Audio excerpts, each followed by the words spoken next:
Salut, moi c'est Emmanuel Naouéji et merci beaucoup pour avoir pris de votre temps pour me joindre aujourd'hui et regarder cette petite vidéo. Aujourd'hui, je veux parler de la peur. Je veux parler de la peur et comment la peur peut te paralyser, surtout dans les moments dans lesquels nous vivons aujourd'hui avec la pandémie et la manière dont les médias sont en train aussi de parler, de développer ce thème ici. Alors nous sommes dans une situation où pas seulement tu as peur de la pandémie, mais tu as aussi peur de beaucoup d'histoires qui se passent dans ta vie.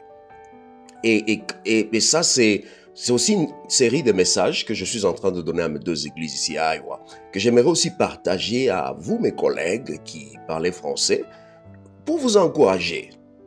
Pour vous encourager. La peur, vous savez, la peur, c'est presque l'ennemi ou l'instrument que l'ennemi utilise pour te paralyser, que l'ennemi utilise pour t'affecter. Et la Bible dit, ne crains point, ne crains point. Dieu l'a dit à Moïse, Dieu l'a dit à Josué, Dieu l'a dit au peuple d'Israël, et surtout que quand vous allez dans le livre d'Ésaïe, Ésaïe chapitre 43, lisez versets 1 à 2. Le peuple d'Israël, ils sont en déportation, ils ne savent pas comment ils peuvent rentrer à Jérusalem, ils ne savent pas comment ils vont rebâtir le temple à Jérusalem, ils sont dans la peur. Et quand vous pensez à la peur c'est une situation, c'est une réalité qui se passe au niveau de notre pensée. C'est un exercice mental. Et choisir d'avoir peur, c'est un choix que tu prends tous les jours. Ou c'est un choix que tu peux ne pas prendre. L'ennemi ou le diable, l'ennemi de Dieu, ne peut jamais te forcer à avoir peur. Il te tente. Il t'expose aux histoires qui peuvent te paralyser, qui peuvent t'éloigner de Dieu. Parce qu'il sait que la peur, c'est quand tu choisis de déplacer ton attention de Dieu, au lieu de la placer sur Dieu, sur ce que Dieu peut faire, mais tu la places sur l'impossibilité. Tu la places sur l'inconnu. Tu la places sur tes faiblesses.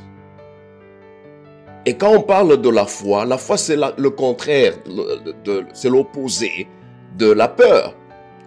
Quand on choisit de croire en Dieu, on choisit de prendre notre attention mentale, on l'enlève de ce qui nous fait peur et on place notre attention mentale sur Jésus.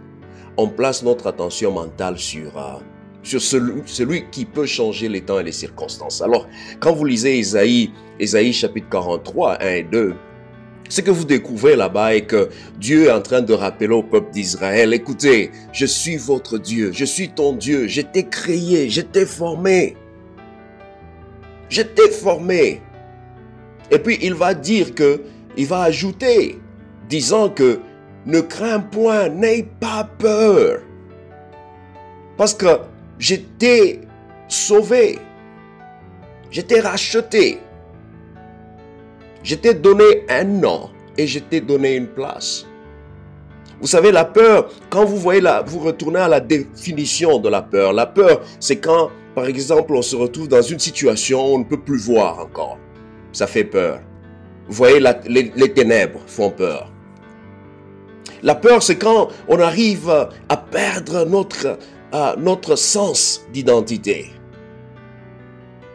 On peut arriver dans des situations où on a peur d'être rejeté. C'est pourquoi les gens s'enferment. Les gens n'arrivent pas à parler devant les gens. Ou les gens n'arrivent pas à parler même devant la caméra comme je suis en train de le faire. Et puis prendre cette vidéo et puis la mettre sur les médias sociaux.